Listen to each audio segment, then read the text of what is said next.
اگر عوام کی آواز نہیں بنے گی، آج موجودہ رجیم سے اس کی جان نہیں چھڑوائے گی، تو کل کس طرح وہ لوگوں کے پاس جا سکے گی؟ یہ ہے اصل ایشو، جس کی وجہ سے تمام چھوٹی بڑی جماعتوں کو اپنے چھوٹے موٹے اختلافات یا اختلاف رائے، ان چیزوں طریقہ کار، ان کو چھوڑ کر اکٹھا ہونا پڑے گا۔ ٹھیک، اچھا میاں صاحب، مسلم لیگ نون کے اندر اگر بات کی جائے تو وہ ابھی تو ڈھکی چھپی بات نہیں ہے کہ دو مکتب فکر انہیں کہیں یا دو مختلف نظریات والے جو ہیں، مختلف، مریم نواز صاحبہ جو ہیں وہ تھوڑی سی ایگریسولی سیاست کرنا چاہتی ہیں، شہباز شریف صاحب جو تھے وہ تھوڑے سے دبے الفاظ میں اپوزیشن کرنا چاہ رہے تھے۔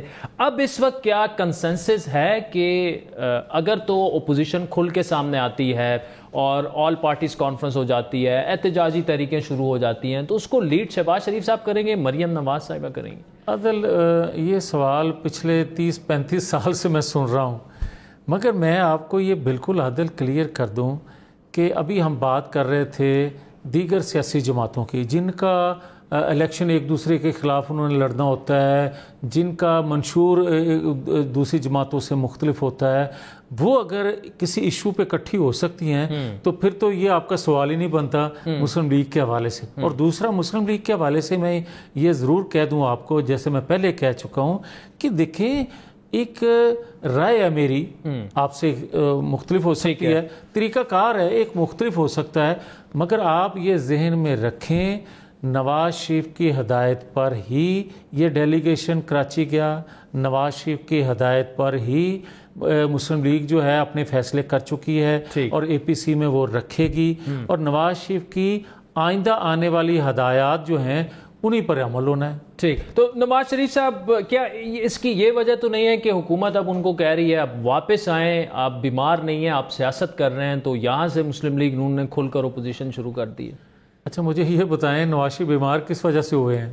وہ تو بیماری تو آ جاتی ہے نا۔ میری عرض سن لیں نا، نواز شریف نواز شریف سزا یافتہ کیسے ہوئے ہیں؟ عدالت نے سزا دے دی؟ نہیں، اس طرح نہیں ہے، بات سیدھی سی ہے کہ اگر نواز شریف پہلی دفعہ جب اس نے موٹر وے دیا، جب اس نے ایک سنتوں کا جال بچھایا پاکستان کے اندر، پھر بھی نااہل ہوئے، اس وقت بھی ایسے ہی الزامات لگے تھے، دوسری دفعہ آئے اس نے پاکستان کے دفاع کو ناقابل تسخیر بنایا، پھر بھی انہی الزامات کے تحت ہٹے، پرویز مشرف نے ٹرائل کیا، تیسری دفعہ آئے پھر انہی الزامات وہ لگے، مگر ساتھ سزا بھی ہوگی۔ اب ہوا کیا کہ نواز شریف اگر سی پیک شروع نہ کرتے، نواز شریف اگر پرویز مشرف کا ٹرائل نہ کرنے کا عندیہ دیتے تو کبھی نواز شریف کو سزا نہ ہوتی۔ بات تو سیدھی سیدھی ہے۔ ویسے میں سے اندازہ یہ لگ رہا ہے کہ آگے جا کے پھر ٹکراؤ والی سچویشن پیدا ہونی ہے، اور مسلم لیگ نون اس وقت کافی سیریس نظر آ رہی ہے۔ شہباز شریف کا زرداری صاحب سے ملنا، پھر کل مولانا صاحب نے بھی اپنی جو رہبر کمیٹی کا اجلاس بلایا ہوا ہے، تو شاید جو ہے کچھ ہونے جا رہا ہے، کچھ سیریس ہونے جا رہا ہے اپوزیشن۔ نہیں ہونے تو اس میں کوئی شک نہیں عادل، ہونے تو جا رہا ہے کہ ہم چاہتے ہیں، قوم چاہتی ہے کہ اس سے جان چھڑائی جائے موجودہ رجیم سے۔ اب آپ یہ اٹل فیصلہ ہو چکا ہے، یہ نتیجہ خیز اے پی سی ہوگی، ایسا تو نہیں ہوگا کہ درمیان میں کوئی ڈیل شیل کر کے پتلی گلی سے نکل جائے گا، جس طرح مولانا صاحب کے اپنے گلے شکوے ہیں۔ نہیں عادل، آپ نے پہلے ایک جملہ اور بولا تھا، آپ نے کہا تھا کہ ٹکراؤ کی کوئی صورت تو نہیں بن رہی۔ آپ مجھے عادل یہ بتاؤ کہ اگر آج کا پرائم منسٹر جو ہے وہ امریکہ میں بیٹھ کر یہ بات کرے کہ القاعدہ کو ہم نے تربیت دی تھی، اور ایکس پرائم منسٹر جو ہے جو آج سزا یافتہ جس کو آپ کہتے ہیں، وہ اگر اپنے گھر میں بیٹھ کر یہ بات کرے کہ ہمیں اپنے گھر کو درست کرنا ہے، تو اس کو آپ کچھ اور القاب سے نوازتے ہیں۔ تو یہ وہ چیزیں ہیں جس کے لیے ہم ٹکراؤ نہیں، اگر ہم بات کہتے ہیں کہ آئین قانون کی بالادستی میں ہی ہم سب کی بھلائی ہے، اس ریاست کی بھلائی ہے، تو مجھے یہ بتائیں کہ کون سی ٹکراؤ کی ہم بات کرتے ہیں، پھر ہم کون سی غلط بات آپ تو میاں صاحب بالفاظ دیگر نواز شریف کو کسی اور طرح ٹریٹ کیا گیا اور عمران خان کو کسی اور طرح ٹریٹ کیا گیا، آپ یہ کہہ رہے ہیں؟ بالکل میں کہتا ہوں، میں کہہ رہا ہوں کہ اگر ایک جملہ اس کا بھی مفہوم وہی ہے اور آپ جو بول رہے ہیں وہ بھی اس کے معنی وہی ہیں، تو آپ کو چھوڑ دیا جائے، مجھے گرفتار کر لیا جائے، کیوں بھائی؟ میں اگر اپنے گھر کی، میری نیت پہ کیوں شک کرتے ہیں آپ؟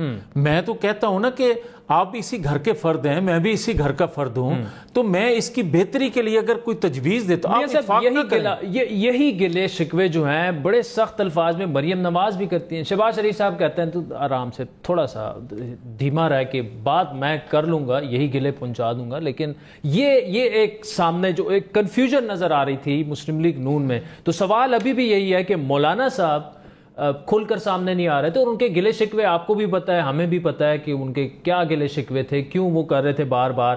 اب کیا 100% ہے مسلم لیگ نون کی لیڈرشپ کے مولانا صاحب کو بھی گلے شکوے کا موقع نہیں دیں گے اور فل فلیج جا کے اپوزیشن کریں؟ یار عادل، مجھے سمجھ نہیں آ رہی، آپ شاید کچھ کہنا اور چاہتے ہیں یا میں نہیں کہہ پا رہا۔ میں آپ کو یہ کہہ رہا ہوں کہ مختلف جماعتوں کے گلے شکوے ہوتے ہیں، جس طرح مولانا فضل الرحمان کے حوالے سے آپ نے کہا تحفظات ہوتے ہیں، تو بھائی مجھے یہ بتائیں کہ ایک جمہوری جماعت میں، ایک بڑی جماعت میں طریقہ کار پہ، رائے پہ آپ کیوں کہتے ہیں کہ یہ اختلاف ہے؟ کوئی اختلاف نہیں ہوتا، وہ اختلاف تھا لیکن رائے ہوتی ہے، اب ختم ہو گیا۔ مگر نہیں رائے ہوتی، اختلاف نہیں، اس کو پھر بھی آپ کہہ سکتے، اختلاف رائے کہہ سکتے ہیں۔ ایک رائے ہے میری، آپ کی الگ رائے ہے، مگر لیڈر نے، قائد نے، جس کا نام نواز شریف ہے، جب اس نے کوئی ڈیسیژن لے لیا تو اس کے بعد میری بھی رائے ختم ہو گیا، وہ تو ایک فیصلہ ہو گیا۔ ٹھیک ہے۔ اچھا میرے سے رہبر کمیٹی کا کل اجلاس ہو رہا ہے، شہباز شریف نے بڑی اہم میٹنگ کی ہے زرداری صاحب سے، اور لگ رہا یہ ہے کہ ان میں جو ایک آئس تھی وہ بریک ہو چکی ہے، برف پگھلنا شروع ہو چکی ہے۔ What's next now? ابھی یہاں سے بات کہاں جائے گی؟ رہبر کمیٹی کے بعد اے پی سی ہوگی، اور پھر اس میں آپشنز کیا ڈسکس ہو سکتے ہیں؟ دیکھیں عادل، ایک تو یہ ہے کہ ابھی تک اے پی سی کا نہ ہونے کی وجہ یقیناً یہی تھی کہ ہم اس اے پی سی کو نتیجہ خیز بنانا چاہتے تھے۔ ٹھیک، اس کا رہبر کمیٹی کا بھی ڈیلے ہونا اسی وجہ سے تھا کہ ہر جماعت اپنے اندر ہوم ورک کر لے اپنی جماعت کے اندر، اور اس فیصلہ کر کے آئے تاکہ رہبر کمیٹی میں وہ چیزیں رکھنے کے بعد آپ جو اے پی سی بلا رہے ہیں پھر قوم کو یہ خبر دیں کہ آپ کرنے کیا جا رہے ہیں۔ یہ نہیں ہو سکتا کہ آپ، ہاں جو آپ نے پہلے کہا کہ مولانا فضل الرحمان کو تحفظات ہیں، یقیناً جب انہوں نے مارچ کیا تھا ہر ایک کی رائے مختلف تھی، اور مولانا فضل الرحمان کئی جگہوں پہ درست ان کے فیصلے تھے جو اس وقت ان کو ڈریس نہ کیا گیا، یقیناً، اور کچھ مولانا فضل الرحمان کے بھی ایسی فیصلے تھے جن پر باقی پولیٹیکل فورسز۔ ٹھیک۔ اچھا میاں صاحب، میاں نواز شریف صاحب جو ہیں وہ 10 ستمبر کو ان کی اب اسلام آباد ہائی کورٹ نے بلا لی ہے، تو کہیں سرپرائز دینے کا ارادہ تو نہیں رکھتے کہ اچانک آ جائیں جی میں بس ٹھیک ہے؟ دیکھیں عادل، جہاں تک ہمارا تعلق ہے، جماعت کا تعلق ہے، ہم تو کہتے ہیں کہ میاں نواز شریف اپنی صحت پر کمپرومائز نہ کریں۔ ٹھیک، ہماری خواہش ہے کہ علاج مکمل کروانے کے بعد آئیں۔ اچھا، مگر جس نواز شریف کو ہم جانتے ہیں، 30-35 سال کا، جس کے ساتھ ایک زندگی کا سفر ہے، اور لوگوں کا 22 کروڑ عوام کا جو دباؤ ہے، نیشنل اور انٹرنیشنل، پاکستان کے خیرخواہ جو لوگ ہیں، جو ان کا خیال ہے اور جو ملتے ہیں ان سے، میں نہیں سمجھتا کہ نواز شریف زیادہ دیر پاکستان سے باہر ہیں، وہ کوئی سرپرائز دیں گے۔ سرپرائز دیں گے۔ میاں جاوید لطیف صاحب، thank you so much for joining. Karachi میں تباہی مچانے کے بعد بارش کا سلسلہ تو ختم ہو چکا ہے، لیکن کراچی والوں کی مشکلات ابھی ختم نہیں ہوئی۔ وزیراعظم کے اس بڑے منصوبے کا اب انتظار کیا جا رہا ہے، جس کے بارے میں تحریک انصاف گزشتہ 2 دنوں سے بلند و بالا دعوے تو کر رہی ہے، لیکن تفصیلات بتانے سے فی الحال گریز کیا جا رہا ہے۔ یہ بات واضح ہے کہ اس بار معاملہ جو ہے وہ زبانی جمع خرچ تک محدود نہیں رہے گا کراچی میں۔ اس کا اندازہ army chief general Qamar Javed Bajwa کے دورہ کراچی کے دوران دیے جانے والے بیانات سے بھی لگایا جا سکتا ہے۔ ان کے بقول کراچی کے مسائل کو تیزی سے حل کیا جائے گا، 3 سال میں کراچی کو تبدیل کر دیا جائے گا۔ آرمی چیف کے اس اہم 2 روزہ دورے کے دوران یہ بیان بھی سامنے آیا کہ پاکستان کی سلامتی اور استحکام کے لیے قومی معاشی مرکز کراچی میں جس طرح کی سچویشن ہے وہ ٹھیک کرنا بہت زیادہ ضروری ہے. انہوں نے یہ بھی کہا کہ پاکستان کا کوئی بھی شہر اس پیمانے کی قدرتی آفات کا مقابلہ نہیں کر سکتا تھا. ہمارا مسئلہ وسائل کی عدم دستیابی کا نہیں ہے بلکہ ترجیحات کا صحیح تعین نہ کرنا ہے. وفاقی اور صوبائی حکومتوں کے ذریعے جو منصوبے بنائے جا رہے ہیں انہیں فوج کی مکمل حمایت حاصل ہوگی کیونکہ مستقبل میں ان کے ملک کی اقتصادی سلامتی پر اثرات مرتب ہوں گے. آرمی چیف کے بقول اس قدرتی آفت نے پاکستان میں بڑے شہروں کے انتظام کو ترجیح دینے کا موقع فراہم کیا تاکہ مستقبل میں ایسی جو آفات ہے اس سے بچا جا سکے. اس بیان سے یہ واضح ہوتا ہے کہ کراچی کے لیے وزیر اعظم کی جانب سے سامنے آنے والا پلان جو ہے وہ انتہائی اہم نوعیت کا ہوگا. اور یہ خبریں بھی ہیں کہ کورونا اور ٹڈی دل کے خاتمے کے لیے جو قائم کیا جانے والا NCOC تھی اسی کی طرز پر کراچی کے لیے جو ہے وہ کچھ شاید اسی طرح کچھ بنایا جائے گا جس میں سیاسی اختلافات سے بالاتر ہو کر انتظامی معاملات کو ترجیح بنایا جائے گا. ان کی جانب سے آرمی چیف نے بھی جو ہے وہ بزنس کمیونٹی سے ملاقات میں اشارہ دیا کہ کراچی کے مسائل کے حل کے لیے جو کمیٹی بنے گی اس میں بزنس کمیونٹی کو بھی حصہ دار بنایا جائے گا. لیکن اہم سوال یہ ہے کہ کیا اس بار کراچی کے مسائل کا دیر پا حل نکلے گا اور کیا اس سارے معاملے پر سیاسی اختلافات جو ہیں وہ رکاوٹ تو نہیں بنیں گے. آج بھی کراچی میں ایک بڑے نالے کے گرد تجاوزات گرانے کے معاملے پر PTI اور MQM کی جانب سے سندھ حکومت پر تنقید کی گئی. دوسری جانب اپوزیشن لیڈر شہباز شریف کی جانب سے وزیر اعظم سے سوال کیا گیا کہ انہوں نے کراچی کے لیے جو 162 ارب روپے کے پیکج کا اعلان کیا تھا کئی ماہ پہلے وہ پیسے اب تک کہاں ہیں. یہی سوال پیپلز پارٹی بار تحریک انصاف سے کیا. آپ کو یاد دلاتے چلے کہ مارچ 2019 میں عمران خان نے کراچی پیکج کا اعلان کیا تھا. اس ترقیاتی پیکج میں ٹرانسپورٹ پانی کی اسکیموں کا اعلان کیا گیا تھا لیکن ان پر عمل درآمد نہیں ہو سکا. کیا اس بار عمران خان کے پلان پر عمل درآمد ہو سکے گا؟ کیسے ہوگا اور کیا NCOC کی طرز پر کمیٹی بنے گی؟ ان خبروں میں بھی کچھ صداقت ہے. اس پر بات کریں گے. تحریک انصاف کراچی اور MPA خرم شیر زمان ہمارے ساتھ موجود ہیں. خرم صاحب thank you so much for joining us. Karachi پہ جو گزری پچھلے ایٹ لیسٹ 2 ویک سے جو سیلاب کی وہاں پہ حالات تھے, آج شہباز شریف لیڈر آف دی اپوزیشن وہاں پہ ہیں, آرمی چیف وہاں پر ہیں, لیکن شہباز شریف بار بار آج ایک بات کر رہے تھے کہ وہ شہر جس نے 14 MNAs دیے جو کہ تحریک انصاف کو اقتدار میں لایا, گورنر وہاں سے ہے, صدر مملکت وہاں سے ہے, لیکن عمران خان صاحب مشکل کی اس گھڑی میں ابھی تک کراچی نہیں پہنچ سکے. پوائنٹ تو ان کا بڑا ویلڈ ہے کہ خان صاحب اگر نتھیا گلی جا رہے تھے چھٹیاں منانے تو ان کو چاہیے تھا کہ وہ کراچی میں ہوتے جس طرح شہباز شریف صاحب پہنچے ہیں, آرمی چیف صاحب ہیں. دیکھیں میں نے آپ سے پہلے بھی عرض کیا تھا کہ وزیر اعظم صاحب کراچی جو ہے وہ خالی ہاتھ آنا نہیں چاہتے ہیں. میرے خیال سے ان شہباز شریف کو یہ بات معلوم نہیں ہے کہ وزیر اعظم صاحب نے ایک کمیٹی بنائی ہے اور اس کمیٹی کے اندر ساری ذمہ داریاں دے دی گئی ہیں کہ کس نے کیا کام کرنا ہے. میں نے آپ سے عرض کیا تھا, میں واپس آپ سے بتاتا ہوں کہ یہ جو 6-7 ڈپارٹمنٹس ہیں جس کو فائنلائز کیے گئے, جس کے اندر کراچی کے جتنے روڈز تباہ ہو گئے ہیں, کراچی کا جو سالڈ ویسٹ سسٹم ہے, کراچی کا پانی ہو گیا, یہاں سے کراچی جو آپ کا بغیر فلٹر ہوئے پانی جو عربین سی میں جاتا ہے وہ ہو گیا, اور آخر میں ٹرانسپورٹ. یہ 6 ڈپارٹمنٹس ہیں جو کہ فائنلائز کر لیے گئے ہیں. وزیر اعظم صاحب کراچی کی آمد ان کی میرے خیال سے جمعے والے دن وہ آ رہے ہیں اور میڈیا کو ایک ڈیٹیل بریفنگ دی جائے گی کہ کراچی کا پورا پلان کیا ہے. آپ دیکھیں نا کہ ان دونوں بھائیوں نے پچھلے اپنے دور کے اندر پورے پاکستان کے دورے کیے. وزیر اعظم صاحب جاتے تھے, بتاؤ تمہیں کیا چاہیے, کتنے کروڑ چاہیے, اتنے کروڑ لے لو. ایک دفعہ ٹھٹا گئے, وہاں پہ کوئی 50 کروڑ کا اعلان کر دیا, ایک دفعہ دادو میں جا کے 1 ارب روپے کا انتظام کا اعلان کر دیا. تو ان کے جو بھائی صاحب ہیں شہباز شریف کے, وہ آج تک اعلانات کرتے رہے لیکن انہوں نے کوئی عملی کام کیا نہیں سندھ کے اندر جتنے ان کے دورے رہے. لیکن وزیر اعظم صاحب نے جس طرح لاسٹ اپنے وزٹ پہ 162 ارب کا اناؤنسمنٹ کی تھی, وہ کام سارے مکمل ہوئے. وزیر اعظم صاحب فرائیڈے کو آ رہے ہیں اور میں آپ کو بتاؤں کہ کراچی کا جو پیکج اناؤنس ہو رہا ہے وہ ایک مثالی پیکج ہوگا, اور پاکستان آپ سمجھیں کہ کراچی کی تو تقدیر بدلنے جا رہی ہے. ٹھیک ہے, اچھا خرم صاحب ٹھیک ہے, اچھا یہ جو پیکج خان صاحب کا آپ نے ذکر کیا, بڑا اس کا چرچا بھی ہو رہا ہے کہ کوئی بہت بڑا پیکج اناؤنس ہونے جا رہا ہے, لیکن آپ جو 162 ارب روپے کی بات کر رہے ہیں تو وہ تو بار بار پیپلز پارٹی اعتراض یہ اٹھا رہی ہے کہ وزیر اعظم صاحب جو ہیں وہ اعلان کر کے چلے جاتے ہیں لیکن ابھی تک 162 ارب روپے جو انہوں نے کہا تھا کراچی پیکج کا اعلان کیا تھا وہ تو ملے ہی نہیں ہیں. تو اگر وزیر اعظم صاحب 700 ارب روپے کے پیکج کا بھی پرسوں اعلان کر دے لیکن اگر ملے کچھ بھی نہیں, تو پھر جو آپ کہہ رہے ہیں شہباز شریف اور ان میں کوئی فرق تو نہیں رہ گیا؟ اگر خالی اعلانات شہباز شریف آپ کے بقول کر رہے تھے, خان صاحب دیکھیں دیکھیں بہت زیادہ ضروری ہے، جب ایک شخص جھوٹ بولے تو اس کو اس کے گھر تک پہنچانا بہت ضروری ہے. میں آپ کو ڈیٹیلز دے سکتا ہوں. پاکستان کی ہسٹری کے اندر پہلی دفعہ کراچی کے اندر 6 برج ایک ساتھ انوگریٹ ہوئے ناظم آباد کے اندر. ان 6 برج کے انوگریٹ ہونے کے بعد منگو پیر روڈ جو ہے آپ کا 5.9 کلومیٹرز کا بنا انہی پیسوں سے. 5.4 کلومیٹرز کا آپ کا نشتر روڈ جو ہے وہ مکمل ہوا. آپ کے شہر کے اندر کچھ دنوں میں 50 فائر انجنز آ رہے ہیں، جو کہ کراچی کے اندر جب کہیں پہ آگ لگتی تھی تو آپ کو شاید یاد ہو کہ یہاں پہ ان کے پاس فائر انجنز ہی ہوتے تھے. اس کے علاوہ جو گرین لائن کی کمپلیشن ہو رہی ہے اس کے اندر بھی یہی پیسے استعمال ہو رہے ہیں، جس کے اندر بسیں آ رہی ہیں، جس کے اندر IT کا پورا ایک سٹرکچر ہے وہ سارا کمپلیشن پہ جا رہا ہے. یہ وہ سارا پیسہ ہے جو وزیر اعظم صاحب نے اناؤنس کیا تھا اور وہ اب کمپلیٹ ہوا ہے.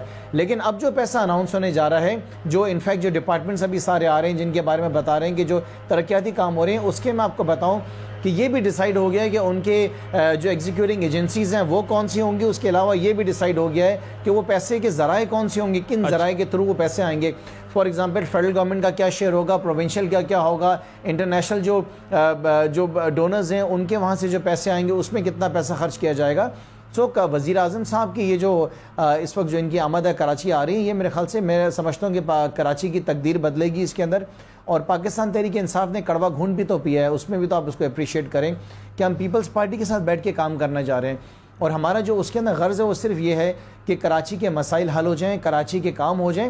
بھلے کریڈٹ کوئی بھی لے لے، بھلے کریڈٹ سندھ حکومت کے پاس چلے جائے، لیکن تحریک انصاف کام کر رہی ہے. آخری چیز میں اس کے اندر ایک جی خرم صاحب، ویسے کڑوا گھونٹ تو دیکھیں انہیں بھی عوام نے الیکٹ کیا ہے، آپ کو بھی عوام میں الیکٹ کیا ہے، تو وہ بھی سندھ کے تو نمائندے ہیں، تو مجبوری ہے آپ کی بیٹھ کے کام کرنا پڑے گا سندھ کے عوام کے لیے. نہیں سر نہیں، دیکھیں سندھ کی عوام نے ان کو ضرور الیکٹ کیا ہوگا، لیکن سندھ کا جو شہر کراچی ہے وہاں سے ان کو ووٹس بالکل بھی نہیں ملے. تو جو کڑوا گھونٹ ہے ظاہر ہے وہ میں آپ سے کہتا ہوں کہ وہ ہماری طرف سے. ایک چیز میں آپ کو اور بتانا چاہوں جو کہ شہباز شریف تک اگر میرا میسج بھی چلے جائے کہ پہلی بار 18ویں ترمیم کے بعد پاکستان کی ہسٹری میں ایسا ہوا ہے کہ وفاقی حکومت نے یہاں پہ کراچی کے اندر MNAs کو جو ہے پیسہ دیا ہے. صرف کراچی میں تحریک انصاف کے MNAs کو نہیں بلکہ MKM کے MNAs کو بھی دیا ہے، پیپلز پارٹی کے MNAs کو بھی دیا ہے. اور گلی محلوں کے اندر جو چھوٹے موٹے کام ہوتے ہیں نا، جیسے کہ پینے کی لائن کا کام ہے، جیسے کہ سیوریج لائن ہے، جیسے کہ گلیوں کے اندر مرمتیں، اس وقت پورے کراچی کے اندر آج کی تاریخ تک جتنے ترقیاتی کام ہو رہے ہیں وہ سارے وفاقی حکومت کے فنڈ سے ہو رہے ہیں، وہ سندھ حکومت کی فنڈ سے نہیں ہو رہے ہیں. اور آخری چیز میں آپ کو ایک اور بتاؤں کہ دیکھیں یہ سارا کام جو ہے وہ NFC کے علاوہ ہو رہا ہے. NFC میں تو پیسہ مل رہا ہے نا، جو پیسہ NFC کے ذریعے ملنا ہے، یہ تو سارا ایڈیشنل کام ہے جو وزیر اعظم صاحب. خرم یہاں مجھے یہ بتائیے گا، یہ جو آپ MNAs کو فنڈز کی بات کر رہے ہیں، تو پیپلز پارٹی کا تو بڑا گلہ یہی ہے کہ اپنے MNAs کو تو آپ نے 15 کروڑ دے دیے، لیکن ہمارے MNAs کو نہیں دیے، ان کی فنڈنگ نہیں ہوئی. یہ تو ان کا بہت بڑا اعتراض ہے. نہیں، ان کے تو گنے چنے شاید میرے خیال سے 1 یا 2 MNA خالی ان کے، اور ان کے علاقوں کے اندر بھی پیسہ خرچ کیا گیا ہے. ان کو بھی دیکھیں بیسیکلی ایسا نہیں ہوتا ہے کہ MNAs کو پیسہ مل جاتا ہے، ان کے علاقوں کے لیے ڈیولپمنٹ سکیمز ہوتی ہیں، جیسے کہ میرے حلقے کے اندر جو ہیں سکیمز آئی ہیں، باقی کراچی کے جو MQM کے MNAs ہیں ان کے علاقوں میں آئی ہے. اس وقت دیکھیں یہ تو بارش ہوئی ہے، تباہی آئی ہے، لیکن اس کے علاوہ بھی جو پاکستان تحریک انصاف نے اس وقت کراچی کے اندر اپنا رول پلے کیا وہ بہت بڑا ہے. صرف پیپلز پارٹی سے جو تحریک انصاف مانگ رہی ہے وہ یہ مانگ رہی ہے کہ دیکھیں جو لوکل باڈی کا جو بل ہے اس کو آپ ایکسیپٹ کریں جو تحریک انصاف کا جو جمع ہوا ہے. اگر آپ کو ہمارا بل نہیں پسند، آپ کو ایسا بل جمع کرائیں جس کے ذریعے کونسلرز کو اختیارات مل سکیں. اور آخری چیز جو ہم آپ سے مانگ رہے ہیں کہ آپ نیک نیتی، ایمانداری اور سنسیئرٹی کے ساتھ اس کمیٹی میں کام کریں تاکہ کراچی والوں کے مسائل حل ہو سکیں. اور سیاسی وابستگی، جی خرم صاحب، سیاسی وابستگی سے بالا تر ہو کر کام کرنا پڑے گا. خرم شیر زمان صاحب ہمارے ساتھ موجود تھے، بہت شکریہ.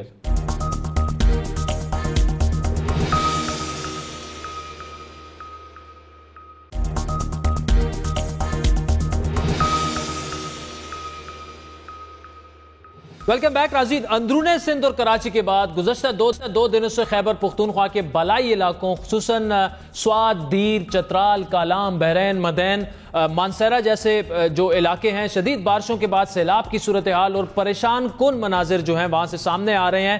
دریا جو ہے وہ بپھر چکے ہیں. لینڈ سلائیڈنگ اور پہاڑی تودے گرنے سے اب تک کم از کم 11 افراد جاں بحق ہو چکے ہیں. لاتعداد لوگ بے گھر اور زخمی ہو چکے ہیں اور کئی علاقوں میں رستے اور سڑکیں جو ہیں وہ تقریباً بند ہو چکی ہیں. لوگوں کو بنیادی ضروریات کی فراہمی میں مشکلات کا سامنا ہے. جو وہاں پر ٹورسٹ تھے وہ مشکل میں پھنسے ہوئے ہیں. لیکن صوبائی حکومت کل تک کہیں نہیں دکھائی دے رہی تھی, آج بھی کچھ خاص ابھی تک کوئی اپڈیٹس وغیرہ سامنے نہیں آ رہی. صوبے کے وزیر اعلیٰ محمود خان پر تنقید یہ ہو رہی ہے کہ وہ اپنے آبائی علاقے سوات تک کو نظر انداز کر رہے ہیں, جہاں سے گزشتہ 2 دنوں سے ایسے مناظر سامنے آ رہے ہیں جو تباہی کا واضح ثبوت ہے. خصوصاً پیپلز پارٹی کی جانب سے سوال یہ اٹھ رہا ہے کہ سندھ میں ریکارڈ بارش کے بعد حکومت پر تنقید کرنے والی تحریک انصاف خود اپنے صوبے جہاں پر وہ 7 سالوں سے برسر اقتدار ہے, وہاں پر کیوں این ڈی ایم اے کی کئی بار تنبیہ کے باوجود حفاظتی اقدامات کرنے میں ناکام رہی. اس وقت اگر حالت خراب ہے تو سوات کی خراب ہے, چترال کی خراب ہے, جہاں سیلاب نے اور بارشوں نے تباہی پھیر دی ہے. چیف کے پی کا اپنا علاقہ ہے, وہاں میرا خیال ہے کہ فوری طور پر وزیر اعظم کو بھی جانا چاہیے اور تمام لوگوں کو توجہ دینی چاہیے. بلوچستان کے چیف منسٹر نے میرے سامنے جو این سی سی کی میٹنگ ہوئی تھی 2-3 روز قبل, وہ اتنے پریشان تھے کہ انہوں نے کہا کہ سیلاب کی وجہ سے ہمارے 2 ڈویژن مکمل طور پر ڈوب گئے ہیں. اب خیبر پختونخوا کے بالائی علاقوں میں بھی رہائشیوں کے مطابق کئی مقامات پر غیر قانونی تجاوزات قائم ہوئی ہیں جو ندی نالوں کا رستہ روک کر سیلاب کا باعث بنتی ہے. اس معاملے پر خیبر پختونخوا حکومت کا کیا موقف ہے اور اس وقت وہاں پر صورتحال کیا ہے, اس پر بات کریں گے. خیبر پختونخوا وزیر اعلیٰ محمود خان کے معاون خصوصی برائے اطلاعات کامران بنگش ہمارے ساتھ موجود ہیں. کل پرسوں سے 2 دنوں سے بڑی ہولناک ویڈیوز جو ہیں وہ خصوصاً بحرین, کالام, مدین اور سوات کی سامنے آ رہی ہیں, جس طرح سے وہ فلڈز وہاں پہ آ گئے ہیں, کافی ساری بارشیں ہوئی ہیں. لیکن ایک بڑا اعتراض یہ اٹھایا جا رہا ہے کہ صوبائی حکومت کو پہلے سے کچھ علم نہیں تھا, کوئی خطرے وغیرہ کا محکمہ موسمیات نے کچھ نہیں بتایا تھا, اور دوسرا جب سب کچھ ہو بھی گیا تو گراؤنڈ پہ کوئی نہیں پہنچا. خصوصاً محمود خان صاحب کی بات کی جا رہی ہے کہ سوات تو ان کا اپنا ڈسٹرکٹ ہے اور وہ وہاں تک نہ پہنچ سکے. کیا وجہ ہے اس کی؟ عادل بھائی, ایک تو آپ کا شکریہ, آپ نے بڑا امپورٹنٹ اس پہ دعوت دی مجھے. ایک تو جو یہ ہولناک ویڈیوز شیئر ہو رہی ہیں اس میں زیادہ تر آپ بھی ذرا دیکھ لیں کہ اس کی آتھینٹسٹی دیکھ لیں. ہمارے اپر سوات اور اپر چترال اور اپر کوہستان میں, جو کوہستان جو ہمارے ہزارہ ڈویژن میں اور مالاکنڈ ڈویژن کا جو اپر پورشن ہے, اس میں جو دریائے ہیں ہماری, ان میں طغیانی کی سچویشن تھی, تو اس کی وجہ سے چترال میں, اپر چترال میں کافی نقصان ہوا. نقصان ان سینس آف ہیومن لاس, اور جو گھر ہیں جو دریا کے کنارے پر تھے, جو زیادہ تر انکروچمنٹ تھے یا ان کو پہلے سے الرٹس دی جا چکی تھی, وہ سیفلی دوسری جگہوں پہ, الٹرنیٹ جگہوں پہ شفٹ نہیں ہوئے تھے. تو 84 گھروں کو جو ہے وہ جزوی نقصان پہنچا ہے, اور تقریباً 31 لوگ جو ہے اس میں ابھی تک جو ہے وہ زخمی ہو چکے ہیں اور 17 لوگ شہید ہو چکے ہیں. تو یہ ساری سچویشن ہے جو آپ نے بات کی ہے دریائے سوات کے اوپر. ابھی صبح سے سچویشن انڈر کنٹرول ہے, وہاں پہ بھی یہی سیم ایشو تھا, کچھ جگہوں پہ جو انکروچمنٹ تھی, لیکن خیبر پختونخوا حکومت پہلے دن سے الرٹ تھی. جو ریسکیو ڈپارٹمنٹ ہے, ریلیف ڈپارٹمنٹ, وہ فلی طور پر فنکشنل تھی.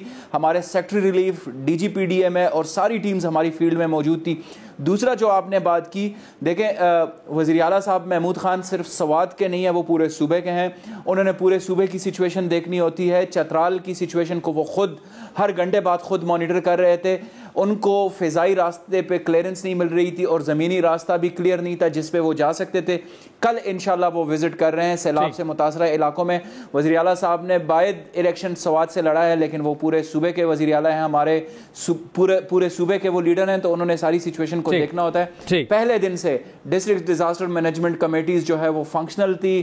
ہماری ریسکیو 11-12 کے سویمرز, ہمارے بوٹس, ہماری ہیومن ریسورس, ساری ریلیف ایکٹیویٹیز جس میں فوڈ اور نان فوڈ آئٹمز جو لوگوں کو منتقل کرنا ہے محفوظ مقامات پر, وہ ساری چیزیں ہیں.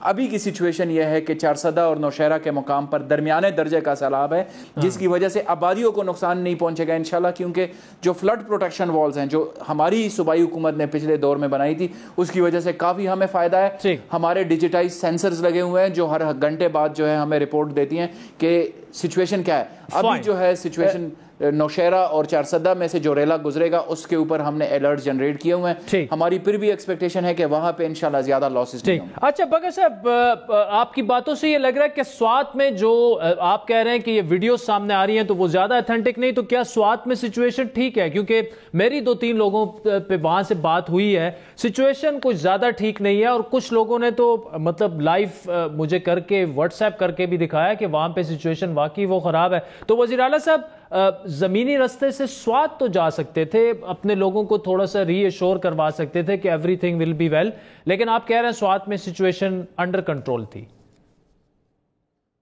دیکھیں میں آپ کو آج صبح 8 بجے کی سچویشن بتاتا ہوں کہ 8 بجے سے جو دریائے پنچکوڑ ہے اور دریائے سوات ہے اس کی جو فلڈ سچویشن ہے وہ سبسائڈ کر گئی ہے. سچویشن ابھی ہے انڈر کنٹرول الحمدللہ. جو آپ وزیر اعلیٰ صاحب کی بات کر رہے ہیں, میں نے آپ کو عرض کی کہ وہ صبح انشاءاللہ جا رہے ہیں سوات, خود جائیں گے وہ 3 دن ادھر سوات اور چترال کے وزٹس کریں گے اور ساتھ میں انشاءاللہ کوہستان بھی جائیں گے. تو ہماری جو آپ جو بات کر رہے ہیں ایک آدھ جگہ پہ جو دریا کے کنارے پر جو انکروچمنٹس تھی, جس کی وجہ سے ہم پہلے دن سے, عادل صاحب آپ کو پتہ ہے کہ اینٹی انکروچمنٹ ڈرائیوز چلتی ہیں, اس کو پولیٹیسائز کیا جاتا ہے اور ان میں وہاں پہ جو ہے پولیٹیکل فیکٹرز ہیں, آپ کو اس کا علم ہے, میں اس کو پولیٹیسائز نہیں کرنا چاہتا. لیکن میں آپ کو یہ بتا رہا ہوں کہ انشاءاللہ کل وزیر اعلیٰ صاحب جا رہے ہیں, وزیر اعلیٰ صاحب خود وزٹ کر رہے ہیں سوات کے سارے ایریاز کو. 3 دن سوات, چترال اور جو کوہستان کا ایریا ہے ادھر رہیں گے انشاءاللہ خود. اور لیکن ادھر بھی یہ بات میں آپ کو بڑے ذمہ داری کے ساتھ کہہ رہا ہوں کہ ہر گھنٹے بعد وزیر اعلیٰ صاحب کو رپورٹ جاتی تھی اور متعلقہ ڈسٹرکٹ ایڈمنسٹریشن اور ان کو باقاعدہ الرٹ جاتی تھی. اگر آپ یہ کہتے ہیں عادل صاحب کہ ہم بھی باقی لوگوں کی طرح لمبے بوٹس پہن کر اور اوور ہال پہن کر اور ٹوپی پہن کر نکلیں, پانی میں آدھا گھنٹے تصویریں کھینچ لیں, یہ سب سے آسان کام ہے. میں یہ سمجھتا ہوں کہ اس سے زیادہ آسان کام سیاسی لوگوں کے لیے ہو ہی نہیں سکتا کہ سوشل میڈیا پہ آپ تصویریں لگا لیں, پرنٹ میڈیا, الیکٹرانک میڈیا کا پیٹ آپ بھر دیں. لیکن حقیقت میں جو کام ضروری ہے ان علاقوں کے لیے وہ ریلیف ایکٹیویٹیز ہیں جو ہماری ڈسٹرکٹ کی فیلڈ فارمیشنز ہیں, اور وہ ہم نے کیا. ہمارا جو پہلا ایجنڈا تھا کہ ادارہ جاتی اصلاحات کی ضرورت ہے, اس کے ثمرات آ رہے ہیں. آپ کووڈ میں دیکھ لیں خیبر پختونخوا کی پرفارمنس, اور ابھی بھی آپ کو میں یہ ایشورنس دے رہا ہوں کہ سب سے زبردست رسپانس خیبر پختونخوا حکومت کی ہے. اچھا بنگے صاحب, ایک تو یہ کہ ابھی تو بالکل سچویشن انڈر کنٹرول معلوم ہو رہی ہے, لیکن اوور آل کتنا تخمینہ لگایا جا سکتا ہے؟ خصوصاً دیکھیں سوات کی اگر آپ بات کریں تو انکروچمنٹ تو ڈیفینیٹلی تھی, دریا کے دونوں طرف تھی, اور اس کی وجہ سے, لیکن 7 سالوں سے اگر وہاں پر پختونخوا میں تحریک انصاف کی گورنمنٹ ہے تو یہ انکروچمنٹ ڈرائیو تو بہت پہلے شروع ہو جانی چاہیے تھی, اور کم از کم اب تک تو کافی علاقہ کلیئر ہو جانا چاہیے تھا, کیونکہ یہ سیلاب بار بار آئیں گے, بار بار لوگوں کا, غریب لوگوں کا نقصان ہوگا. آپ بالکل بجا فرما رہے ہیں. ہمارا تو ایجنڈا ہی جو ہے وہ انصاف کے اوپر اور اینٹی انکروچمنٹ ڈرائیوز ہم نے پہلے دن سے سٹارٹ کی ہوئی تھی. میرے کہنے کا مطلب یہ تھا کہ یہ جو اینٹی انکروچمنٹ ڈرائیوز ہوئیں ان کو پولیٹیسائز اگر نہ کیا جاتا تو آج یہ جو نقصان ہوا ہے, جو پارشل نقصان ہوا ہے, یہ بھی نہ ہوتا. آپ 2010 کی سچویشن دیکھ لیں کہ ادھر کتنا نقصان ہوا, اور آج آپ الحمدللہ, میں یہ نہیں کہتا کہ نقصان نہیں ہوا, ایک انسانی جان بھی قیمتی ہے, اگر وہ زخمی بھی ہوتی ہے, ایک گھر, ایک انسانی جان اگر ضائع ہوتی ہے, جاں بحق ہوتا ہے کوئی انسان, تو ہمارے لیے ایز اے اسٹیٹ اور ایز اے مسلمان اور ایز اے پختون یہ انتہائی دکھ کی بات ہے. لیکن الحمدللہ ہماری اسٹریٹجی کی وجہ سے نقصانات کم ہوئے. جو ایکا دکا واقعات ہوئے اس کے لیے میں آپ کے توسط سے یہ ریکویسٹ کر رہا ہوں ادھر کے ریزیڈنٹ سے بھی. میں چونکہ لوکل گورنمنٹ کو دیکھ رہا ہوتا ہوں, مجھے پتا ہے کہ آپ کو کتنا پولیٹیکلی پریشرائز کیا جاتا ہے, آپ کو اسمبلی کے اندر بھی باتیں سننا پڑتی ہیں. اگر آپ پولیٹیکل جو ایلیمنٹس ہیں ان کی اگر آپ غلط باتوں کو نہ مانیں, آپ 2010 کے سٹیٹسٹکس اٹھائیں اور آج کے اٹھائیں, الحمدللہ ہر سال بتدریج کمی آئی ہے, اور یہ انشاءاللہ ایسے ہی ہوگا جب عوام ہمارے ساتھ کوآپریٹ کریں گے. اگر یہ انکروچمنٹس نہ ہوتی چترال میں اور سوات میں تو یہ صورتحال مکمل طور پر ڈیفرنٹ ہوتی, کیونکہ آبادیوں کی طرف جو ڈیفائنڈ لمٹس ہیں اس کی طرف سیلاب نے نہیں آنا. ادھر ہم نے آلریڈی حفاظتی پشتے اور جو فلڈ پروٹیکشن والز ہیں وہ بنائی ہوئی ہوتی ہے. یہ جو انکروچمنٹس ہوتی ہیں جو پھر بعد میں ان کو پولیٹیسائز بھی کیا جاتا ہے, اس کی وجہ سے یہ مسئلہ بنا. کامران بنگش صاحب, تھینک یو سو مچ جانے کے ساتھ. بڑا اہم ایک معاملہ جو ہم نے کل اٹھایا, بار بار اٹھایا, سوشل میڈیا پر اٹھایا, اور مین سٹریم میڈیا پہ یہ الزامات لگے کہ کراچی کو اور باقی ملک کے دیگر جو شہر ہیں ان کو توجہ دی جاتی ہے, لیکن پختونخوا میں شدید بارشیں ہوئی ہیں, سیلاب آئی ہیں, نہ وہاں کی مقامی حکومت توجہ دے رہی ہے, نہ مین سٹریم میڈیا دے رہا ہے. تو آج کامران بنگش صاحب ہمارے سامنے تھے, اور آپ نے دیکھا کہ جو سوالات ہم نے ان سے کیے وہ یہ کہہ رہے ہیں کہ وزیر اعلیٰ خیبر پختونخوا محمود خان جو ہیں وہ کل خود سوات کا وزٹ کر رہے ہیں. بقول ان کے فضائی رستہ جو تھا وہ ان کو کلیئرنس نہیں دی گئی, موسم خراب تھا, لیکن اب وہ یہ کہہ رہے ہیں کہ کل شاید زمینی رستے سے پختونخوا کے وزیر اعلیٰ جو ہیں وہ اپنے شہر سوات پہنچیں گے اور لوگوں کے ساتھ کھڑے ہوں گے. وقت ہوئے چاہتا ہے ایک بریک کا, جس کے بعد آپ سے بات کریں گے ملک کی معیشت کی. پاکستان اسٹاک ایکسچینج جو ہے وہ ایشیا کی سب سے بیسٹ پرفارمنگ اسٹاک ایکسچینج کے طور پر سامنے آ رہی ہے. اس کی وجوہات کیا ہیں, ایک بریک کے بعد گفتگو کریں گے.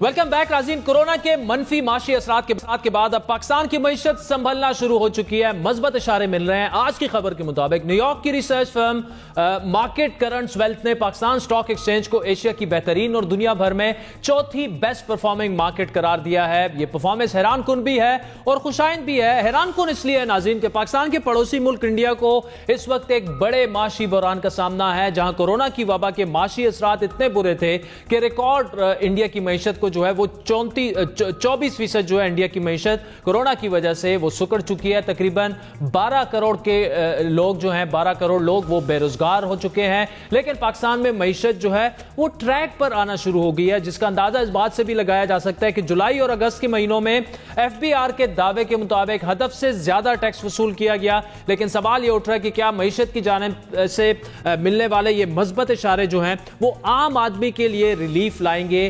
ایک بڑا ریلیف تو یہ سامنے آیا کہ ادارے شماریات کے مطابق اگست کے مہینے میں مہنگائی کی شرح میں کمی واقع ہوئی ہے اور 9.3% سے کم ہو کر مہنگائی 8.2% تک آ چکی ہے. روزمرہ کی کئی اشیاء جو ہیں ان میں اشیاء ضرورت جو ہیں ان میں بھی قیمتوں میں کمی واقع ہوئی ہے. لیکن ان اعداد و شمار کے ساتھ ساتھ یہ حقیقت بھی اپنی جگہ موجود ہے کہ حکومت اب تک نہ تو چینی کی قیمت میں کمی لا سکی ہے, نہ ہی آٹے کی قیمت میں کمی لا سکی ہے, بلکہ خود سرکاری اعداد و شمار کے مطابق گزشتہ ماہ کے مقابلے میں اگست کے مہینے میں گندم کی قیمت جو ہے وہ تقریباً 12% اور آٹے کی قیمت 6% زیادہ ہو چکی ہے. اسی طرح چینی کی قیمت 13% تک زیادہ ہو چکی ہے, باوجود اس کے کہ حکومت نے چینی اور گندم درآمد کرنے کا فیصلہ کیا. ذخیرہ اندوزوں کے خلاف ایکشن لینے کے اعلانات ہوئے, لیکن مارکیٹ میں اس کے اثرات دکھائی نہیں دے رہے. اسی لیے ایک عام آدمی کی جانب سے ان مثبت معیشت کے جو مثبت اشارے مل رہے ہیں اس کے باوجود سوال یہ کیا جا رہا ہے کہ حکومت عوام کو ریلیف کب تک دے گی, کیونکہ جہاں ایک جانب سے مثبت خبریں آ رہی ہیں تو وہیں دوسری جانب سے معاملہ الٹا ہو جاتا ہے. عمران خان نے رواں ماہ ایک طرف پیٹرول کی قیمتوں میں اضافہ نہ کرنے کا اعلان کرتے ہوئے 17 ارب کا نقصان برداشت کرنے کا دعویٰ کیا, تو دوسری جانب فیول ایڈجسٹمنٹ کی مد میں بجلی مہنگے کرنے کا فیصلہ کیا گیا. آج سیلابی صورتحال کا سامنا کرنے والے کراچی کے باسیوں کے لیے بھی ایسے وقت میں بجلی مہنگی کرنے کا فیصلہ کیا گیا جب سندھ اور کراچی کی عوام ریلیف کے لیے عمران خان کے پیکج کا انتظار کر رہے ہیں. گزشتہ دنوں حکومت کی جانب سے نجی پاور کمپنیز کے ساتھ تاریخی معاہدے کا دعویٰ کیا گیا. یہ اعلان کیا گیا کہ نجی پاور کمپنیز جو ہیں ان کے منافع میں کمی لائی جائے گی, سرکولر ڈیتھ پر قابو پایا جائے گا. لیکن آج کی خبر کے مطابق نجی پاور کمپنیز میں اس معاہدے پر اختلافات کے بعد یہ معاہدہ اب خطرے میں پڑ چکا ہے. ایک طرف حکومت 10 ارب ڈالر قرضوں کی واپسی کی خوشخبری سنا رہی ہے, تو دوسری جانب بیرونی قرضوں میں مجموعی طور پر اضافہ ہوا ہے. حکومتی پالیسی میں یہ تضادات کیوں ہیں؟ مثبت معاشی خبروں کے باوجود عوام کو جس ریلیف کا دعویٰ کیا گیا تھا اب تک وہ کیوں نہیں فراہم کیا جا سکا, اور آٹے اور چینی جیسی جو عام ضرورت اشیاء کی جو قیمتیں ہیں ان کو بھی بار بار نوٹسز اور کارروائیوں کے باوجود کنٹرول کیوں نہیں کیا جا سکتا؟ اسی پر بات کریں گے تحریک انصاف اور سابق پارلیمانی سیکرٹری برائے کامرس شاندانہ گلزار ہمارے ساتھ موجود ہیں. یہ بتائیے گا کہ آخر کار کوئی اچھی خبریں آنا شروع ہو گئی ہیں الحمدللہ. اسٹاک ایکسچینج جو ہے best performing stock exchange in South Asia اور پھر اسپیشلی ایشیا, اور پھر چوتھی دنیا میں اسٹاک ایکسچینج جو ہے پاکستان میں. اور اگر ہم اپنے ہمسایہ ممالک کو بھی دیکھیں, انڈیا کی اکانومی جو ہے 24% شرنک کر چکی ہے, 12 کروڑ لوگ وہاں پر بے روزگار ہو چکے ہیں. یہ ہوا کیا؟ کچھ جادو کی چھڑی چلا دی عمران خان صاحب نے؟ شکریہ عادل. مجھے یاد آتا ہے, اگر آپ مجھے اجازت دیں, کہ میرا پہلا شو آپ ہی کے پہلے زندگی کا شو آپ ہی کے ٹی وی پروگرام سے تھا, اور اگر آپ کو یاد ہے ہم تب بھی IMF پہ بات کر رہے تھے. بالکل یاد ہے. اور مجھے یاد ہے میں نے تب بھی آپ کو کہا تھا کہ مشکل راہیں ہیں سامنے بٹ بہتر ہو جائیں گی. اور وہ میں نے اس وجہ سے کہا تھا کہ کوئی بھی جو آپ کی مطلب جو باہر ممالک میں لوگ بیٹھے آپ کی اکانومی کو دیکھ رہے تھے, ان کو آثار نظر آ گئے تھے کہ جی اب یہ بندہ بیمار ہونے لگا ہے اور اس کو ٹھیک ہونے میں وقت لگے گا. انڈیا کی اگر آپ بات کرتے ہیں یا ارد گرد سوائے بنگلہ دیش کے اور پاکستان کے کوئی پازیٹیو گروتھ نہیں دکھا رہا. اس کا ڈائریکٹ تعلق کرونا سے ہے. انڈیا کا ایک تھوڑا سا مسئلہ یہ بھی ہے کہ آئی ایم ایف نے کریکشن کی اسٹیٹسٹکس کی, انڈیا نے اپنی گروتھ, یہ ان کا مسئلہ ہے, بٹ 7.8 کے قریب دکھائی تھی, اصل میں 4.8 تھی, تو تھوڑا سا سچ جھوٹ کا بھی مسئلہ تھا.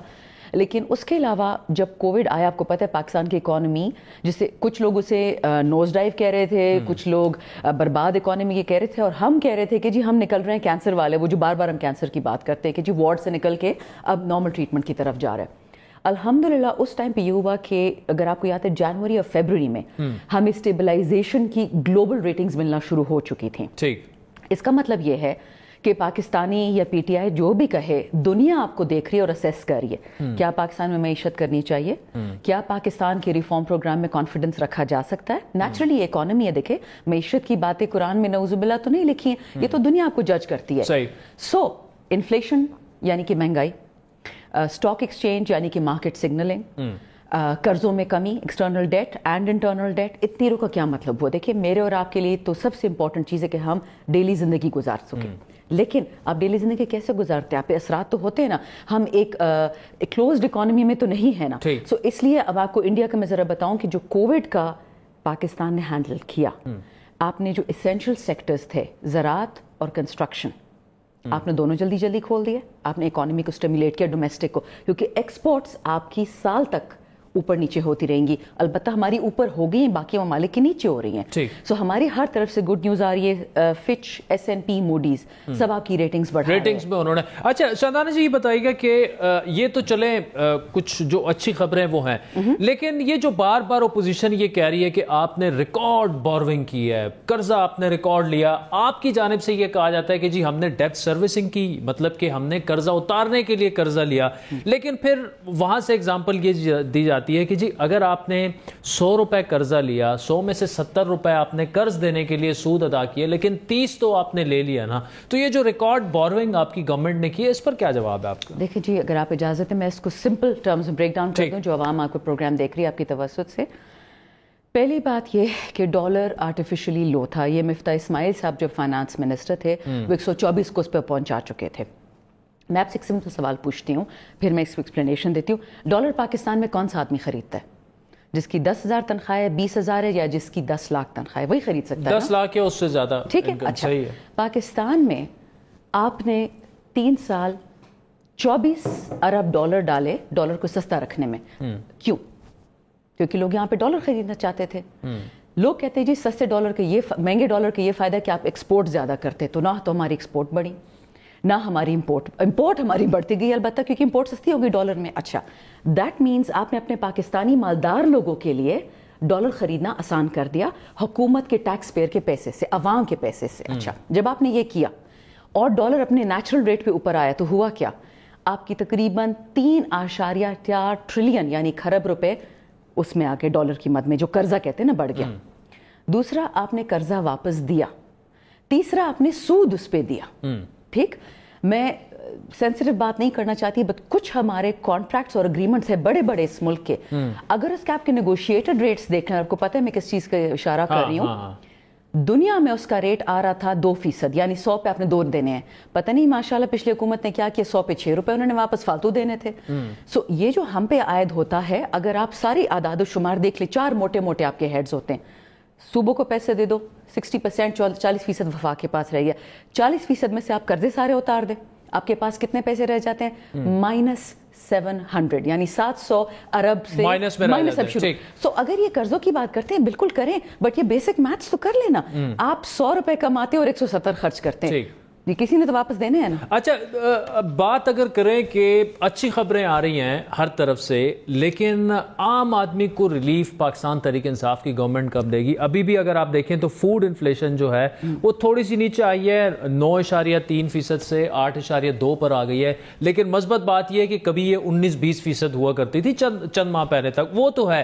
لیکن اگر پھر دیکھا جائے تو آٹا اور چینی, صرف اگر آٹا چینی کی بات کی جائے تو وہ آپ کی گورنمنٹ اس کی قیمتیں کنٹرول کرنے میں ناکام کیوں رہی؟ جی, اس میں اگین 2 پہلو ہیں. عادل شکر ہے, آپ نے خود یہ پوائنٹ اٹھا دیا. دیکھیں وزیر اعظم کووڈ کی شروع سے جب سے کرونا کا لاک ڈاؤن ہوا, وہ ایک بات کرتے جو لوگوں کو بہت بری لگ رہی تھی. نمبر 1, نو ٹوٹل لاک ڈاؤن. نمبر 2, کہ لاک ڈاؤن اشرافیہ کے لیے, میرے اور آپ جیسے لوگوں کے لیے جو اثر سکھ رکھتے ہیں, اسکول, ہسپتال, گاڑی, کھانا 3 وقت کا کھا سکتے ہیں چھت ہے سر پہ. وہ یہ کیوں کہہ رہے تھے؟ کیونکہ جب آپ لاک ڈاؤن کرتے ہیں, اکانومی سلو ڈاؤن کرتے ہیں, تو آپ کے پیچھے کچھ ہونا چاہیے. یہاں پہ کچھ بھی نہیں تھا. لوگ چاہتے تھے کہ لاک ڈاؤن کرے کہ مزید معیشت خراب ہو, نہ کہ وہ بدنیت تھے, بٹ کم عقل میں کہہ سکتی ہوں. اچھا, جب آپ نے معیشت نہیں روکی, سلو ڈاؤن کی, بٹ آپ نے روکی نہیں, آپ نے ریکوری کے رستے آسان کر دیے. اس کے دوران ایک نئی چیز اٹھی, اس کا نام ہے مافیا. اشرافیہ کے جو اوپر ہوتا ہے وہ ہوتا ہے مافیا. وہ کیا کرتے ہیں؟ دیکھیں, جو ملک 40 سال سے چینی آپ کو 4 قسم کی سبسڈی لے کے مہنگی بیچ کے دیتا, اور دنیا میں 40 روپے کلو ملتی ہے چینی, پاکستان میں 80 روپے مل رہی تھی. یہ کیوں ایسے ہو رہا تھا؟ پچھلے 40 سال سے, 1 سال کی میں بات نہیں کر رہی, کیونکہ آپ پوچھتے نہیں تھے ان کو. ہماری حکومت میں پہلی انویسٹیگیشن ہوئی, دوسری بھی ہوئی, فورینزک بھی ہوئی, ان کے پیچھے ایف آئی اے بھی شروع ہو گئی ہے, کرمنل انویسٹیگیشن سٹارٹ ہو گئی. کیوں ہو رہا ہے ایسے؟ کیونکہ اگر آپ نے مافیا جو 40 سال میں جڑیں بنائی ہیں, وہ آدھے دن میں تو نہیں جائیں گی. وہ کیوں جائے جب ان کے مفت پیسہ جیب میں ڈال رہے تھے؟ آپ کی بات ٹھیک ہے, لیکن اب یہ سب کچھ ہونے کے باوجود وہ چینی کی قیمت کو کنٹرول کر, وہ نہیں کنٹرول ہو پا رہی, تو فائدہ کیا؟ میں آپ کو بتاتی ہوں. دیکھیں جی, جو مافیا بڑی چیزوں کو کنٹرول کرتی ہے, اب ٹماٹر کسی مافیا کے ہاتھ میں نہیں. ابھی ہنسی کی بات ہے, جب پرائم منسٹر بیچارے بھی ہمارے بات کرتے, لوگ ہنستے ہیں, بٹ میں بھی انڈے, مرغی اور ٹماٹر پہ آئی گئی ہوں. اگر آپ ان چیزوں کو دیکھیں, یہ اسمال یا میڈیم بزنس کہلاتا ہے. اس کے بھی مافیاز بنے نہیں ہیں, کارٹیلز. اس کو مارکیٹ ریگولیٹ کر سکتے ہیں. ان سب کی پرائسز آج گری ہیں, آپ چیک کر لیں, اس مہینے میں گری ہیں. کرونا کے باعث, بارشوں کے باعث, تکلیفوں کے باعث, یہ پھر کے باوجود ہی گری ہیں. پیٹرول کی مہنگائی ہو یا یہ چیزیں پھر بھی گری ہیں. یعنی کہ ڈسٹریبیوشن کاسٹ اگر آپ ڈالتے ہیں نا, گاڑی کا پورٹ سے لے کے جانے کا دکان تک, دکان سے گھر تک, اس کے باوجود سستی ہوئی ہیں. مطلب یہ اور کتنی سستی ہوتی اگر پیٹرول نہ مہنگا ہوتا. اچھا, دوسری چیز, جو مافیاز میں بڑی بڑی چیزیں, سیمنٹ ہو گیا. آپ سیمنٹ کو تبھی آج تک کوئی مسئلہ آیا نہیں ہے, کیونکہ اگر آپ کو یاد ہے, کمپٹیشن کمیشن نے ہماری حکومت سے پہلے اس کے اوپر ایک کیس کیا تھا, اس پہ ہیئرنگ کی تھی. اس طرح آٹوز پہ کیا تھا. اگر آپ, اور یہ میں ہر شو پہ کہتی ہوں, اللہ کرے پاکستانی آج کمپٹیشن کمیشن جو فائنانس منسٹری نیچے آتی ہے, اس کی ویب سائٹ کھول کے دیکھ لیں کہ انہوں نے سو موٹو کتنی انڈسٹریز پہ, کارٹیلز پہ کیس کیے کہ آپ جی مہنگائی کم کرے. کارٹیل کیا ہوتا ہے؟ میں اور آپ 5 اور لوگ بیٹھ گئے, جی ہم سب آٹے بیچنے والے ہیں, دیکھو کمی آنے والی ہے, بارشیں ہو رہی ہیں, ٹڈی دلائی, اس کو مہنگا کر دو. یہ کوئی غریب لوگ نہیں ہے. لیکن اس کے پازیٹیو آپ کو بتا دوں کہ چینی بھی امپورٹ ہو رہی ہے, آٹا بھی امپورٹ ہو رہا ہے. اس کا لوکل مارکیٹ پہ جو ہولڈرز ہیں, جو ذخیرہ اندوز ہیں, وہ بے شک اپنے بند رکھا سامان, پاکستان میں چیزیں آ رہی ہیں. تو جاتے جاتے یہ بتائیے گا کہ تحریک انصاف ذخیرہ اندوزوں کے نیچے دب جائے گی یا ذخیرہ اندوزوں کو دبا دے گی؟ سوال نہیں پیدا ہوتا جی. ان کو دباتے دباتے شاید ہم ختم ہو جائیں, لیکن ان کو چھوڑیں گے نہیں. دیکھیں, اس سے بڑا گناہ ہو نہیں سکتا لوگوں کا رزق چرانا. Shandana Gulzar Khan, thank you so much for joining us. ناظرین, آج کے پروگرام پر آپ کے فیڈ بیک کے منتظر رہیں گے. ہمارا ٹویٹر ہینڈل ہے @بڑی بات. مجھے میری ٹیم سمیت اجازت دیجیے.